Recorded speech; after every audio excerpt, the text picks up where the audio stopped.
All right, this is going to be a great session. We're just going to jump right in. I'm going to start by introducing three fantastic panelists. So first of all, we're going to start with Peter Armaly. So Peter is the VP of Customer Success at our new partner, ESG. He's got over a couple of decades of experience in sales and marketing and product and CS as a service. And he's an avid researcher, co-author of some training studies, and is also a top influencer in customer success. So Peter, welcome to the Hot Takes panel.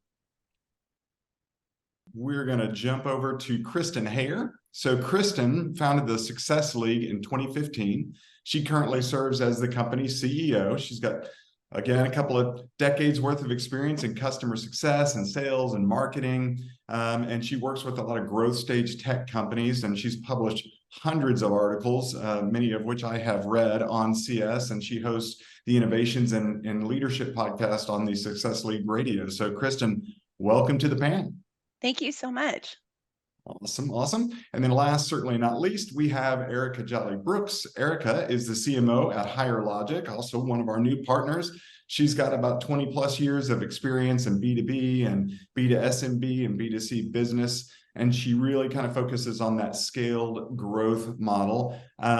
She's got previous marketing and leadership positions from, Springbot and Oracle Social Cloud and Virtue and Earthlink, Mindspring, Rackspace. So a ton of experience. So Erika, welcome to the panel. Thank you. Glad to be here. Awesome. All right. So we're going to jump right in. The deal here is I'm just going to ask a question. I'm going to start, Peter, with you, and then we'll kind of chime in and go from there. So one of the things we've talked about and we've heard as we've discussed this whole next generation of CS is cross-company alignment. It's interesting. I even saw a thread on Gain, Grow, Retain today. There's been a lot of discussion around where there's friction across different groups and departments. So, as we think about ourselves as CS leaders, here's the hot question, like who is your friend in the C-suite and who's maybe a relationship that you need to kind of be working on or improving? So Peter, give us your thoughts. Yeah, I think it's probably for me the same thing. So I think it's the individual in the C-suite that you need to be best friends with for CS, and probably should have been working at this 15 years ago as the CFO. If we had been working on a close relationship with the CFO 15 years ago, customer success would look a lot different now. We'd be in a lot different position in the marketplace. We'd be a lot more secure. We'd probably be way more challenged around producing evidence and proof and justification, all those wonderful things that real business people do. And I think that's the challenge customer success is faced with right now. And so that's why I say, I think CS leaders should really be focusing on really getting close to the CFO, even though it might be difficult. Make it work there, and it'll really pay dividends for you. Yeah, no, 100%. I couldn't agree more. Erika, so I see you smiling over there. I know you're coming from a slightly different group yourself, so kind of give us your take on this one. Well, because I'm in marketing, I think already I'm friends with everyone in the C-suite because that's just the disposition of a marketer. And I do agree with being able to speak CFO. I think it's a critical path from a CMO's perspective. But one of the relationships that I'm consistently keen on maintaining and developing and getting better is actually with the chief customer officer. I mean, I remember one of my role at Vitru when I was CMO there, just prior to us getting acquired by Oracle, that the head of our customer success organization was like, when I was onboarding said, I don't really know that we're going to be spending that much time together. And I was like, oh, we are definitely going to be spending a lot of time together. So to me, ultimately, I'm a believer that your brand and how people talk about your brand it can be all the marketing in the world. You can have a wonderful campaign, but it's also about product. It's about the delivery of the customer experience. So I think it's one of the more critical path relationships, and it's only increased in its importance that the CMO and the chief customer officer are working together to sort of think through what is that brand experience? What's that customer experience? Because that's what really translates into the market. Yeah, boy, absolutely. It's been something that it's been a lot of fun that as I've worked with Karen and with Dennis here, that the whole go-to-market sales, marketing, and CS alignment is so critical. And then, Peter, as you said, we fold in, your CFO in that process as well. And then you make sure that you've got the right data analytics and reporting around that. You got a winning team. So I guess it kind of takes all of us, to kind of work through that for sure. But great stuff. All right. So we're going to jump on to our next hot take question. Kristen, I'm going to go ahead and start with you on this one. So we talk a little bit about journey mapping. That's kind of the entry point for customer success. A lot of people think of it as kind of the framework of how we work with our customers. So the hot take question is, and if we want to kind of challenge the idea of a journey map potentially as being mandatory, do you feel or do you believe that a full customer journey map or mapping exercise is worth all of the effort? And is it important, that we as leaders, take the time to work through that exercise, as it relates to supporting our customers? I do. I mean, you probably knew I'd say that, and here's why. There is a lot of technology that you could use that you could automate some of that effort with. However, because as you just mentioned, working cross-functionally is so critical. It's really important that that's a cross-functional effort across the organization. And it's important that it is mapped out because first, if you create a journey that maps, that's mapped out to sort of the optimal for a particular segment, then you know that the journey matches the customer's expectations that you've set for them in that segment. It's prescriptive, and anybody except for maybe an early stage startup should be prescriptive at this stage. What do you want that journey to look like? What does the customer want that journey to look like? It helps you plan how you're going to deliver it because delivery is cross-functional. You need to have multiple groups involved. And if you don't plan that out, you're going to be all over the place. And people, as good-natured as they are, will be stepping on each other's toes, and that's no fun. It also needs to be value and outcome-based, like Karen said at the very beginning of this. I think that's absolutely critical, and you need to plan that out. I think the other major reason that this should be planned out is that it helps you align the cost of delivery with the revenue that's coming in. And, as much as we maybe don't love to focus on revenue and customer success, we absolutely need to. And there's a cost side of how you run a business. And if you don't know how many staff you need and you don't know the tools and technology you need, it's going to be really hard for you to balance the cost with the revenue that's coming in. And so planning a journey, part of it is planning how are you going to deliver that with people? How are you going to deliver that with tools and technology? And it also helps to highlight where you might have a mismatch between pricing and the cost of delivering your service. So for all of those reasons, I think it's important. That said, I think the future of the customer journey, AI is going to become really important to this. And while I do think that you still should map out your journey, I think what AI can enable you to do is create customized branches off of that journey so that if there is a risk or there is an opportunity, you can create really bespoke solutions for each customer. So I'm really excited. I've seen people in CS doing AI around building sets of questions to ask customers and building mutual success goals using AI and building responses to objections. So I think there's so much cool stuff you can do.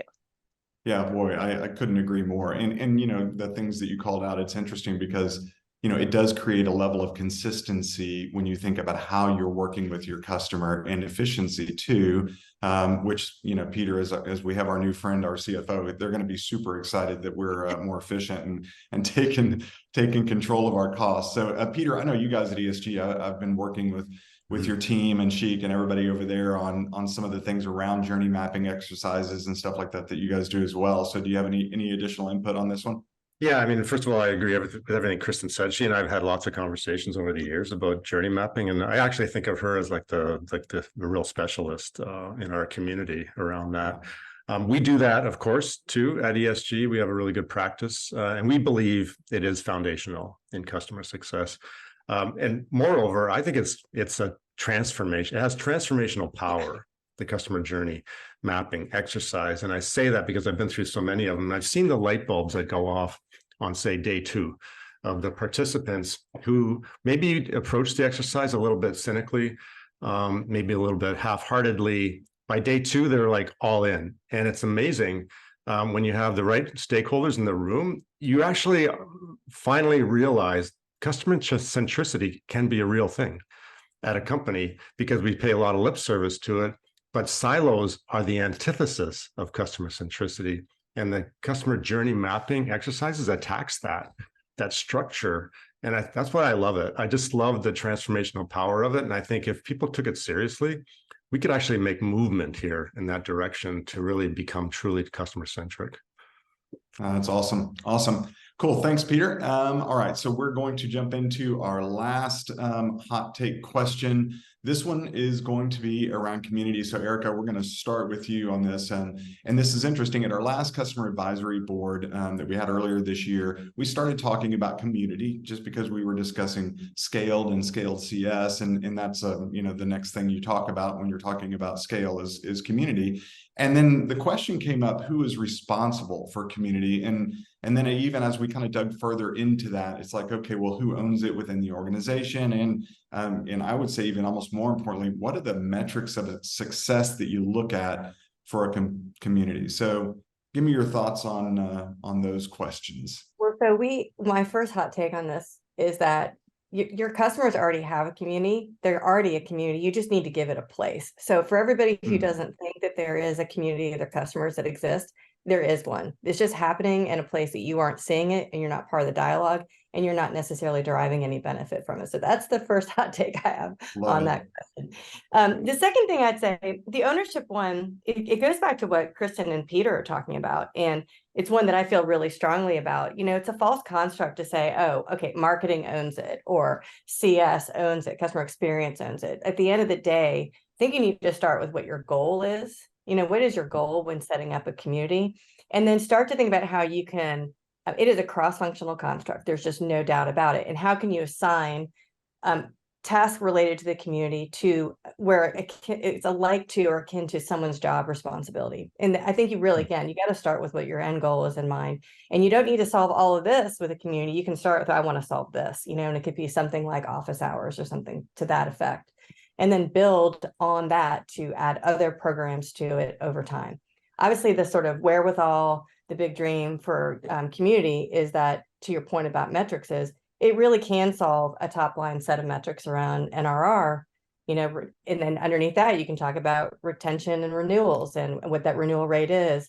But then there's a whole other level of, you know, metrics that you could talk about, which include things like product ideation, you know, support deflection, identification of your advocates. And we all know how important advocates are in terms of growing our business, which then goes back to NRR. And then I think there's another set of metrics underneath there, which I think we have the tendency to get a little bit, you know, we can get a little bit overly concerned about, which is just like, oh, what are my community metrics? And yes, the person who is just like the person who's doing email marketing on my team needs to be thinking about what those email marketing metrics are. What's the delivery rate? What's the open rate? What's the click-through rate? Your community manager should be thinking through things like, what's the size of my community? Am I adding new community members? What's the engagement rate?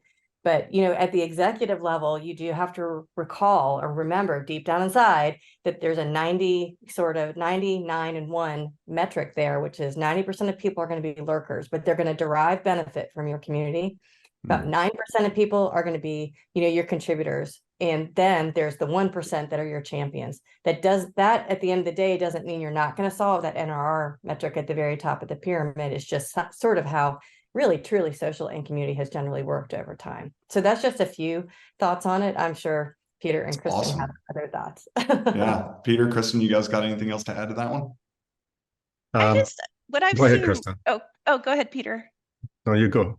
Okay, I was just going to say, you know, I think the thing to making it work is just getting those advocates and making sure they have an incentive to be on there and talking, because that seems to really make or break the community, is having those folks be there. And so I think, you know, I've seen people do clever and creative things to motivate people to get on there and use that as their space. And I think that considering that as you're setting up your community is important.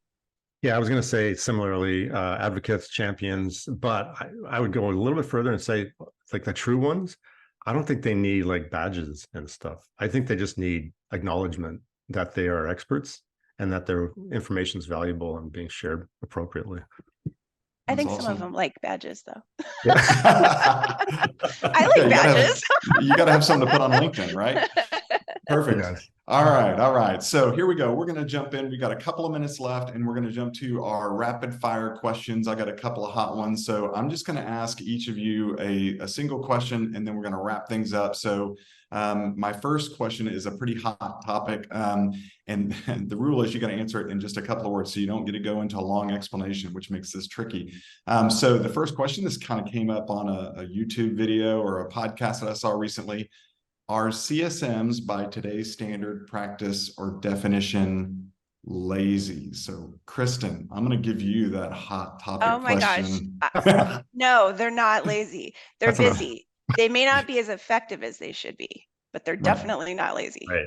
Awesome. Agree 100%. All right. So Peter, I'm going to give this one to you. What tasks should CSMs dump from their to-do list today?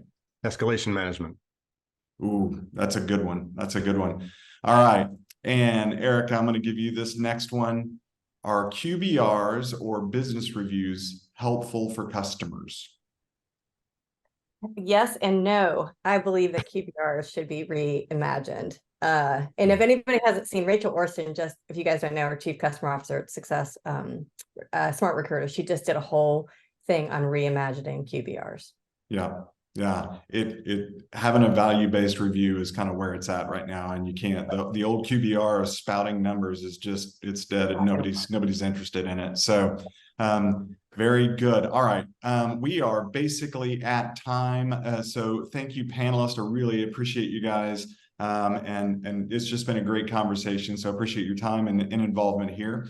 And with that, I get to close this out. So if you'd like to learn more about Totango, head over to totango.com. You can sign up for our 14-day free trial or request a demo from one of our experts. But thank you again for your time, and I hope everybody has a great rest of your week.